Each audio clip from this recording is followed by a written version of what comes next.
সবাই পৃথিবীর বুকে বাস করে, আর নারী পুরুষ যারাই আছে সবাই সুখী হতে চায়। নারী চায় পুরুষের কাছে সুখ, আর পুরুষ চায় নারীর কাছে সুখ। আসল সুখ কোথায়?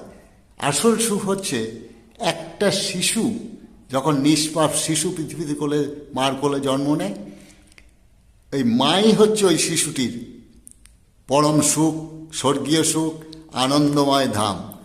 এছাড়া আনন্দ কেউ দিতে পারে না পৃথিবীর বুকে। মা যতখানি দেয় নিষ্পাপ শিশুকে সুখ, কিন্তু নারীর কাছে সেই সুখ নিতে গেলে একটা পুরুষ মানুষের প্রতিনিয়ত দুঃখই পেতে হয়।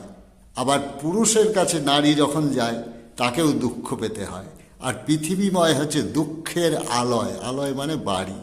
তো দুঃখের বাড়ির ভিতরে সুখ কোথায় পাবে? ওই মা ছাড়া কিন্তু গতি নাই। মাই পরম আনন্দ ধাম ওই শিশুটির কিন্তু।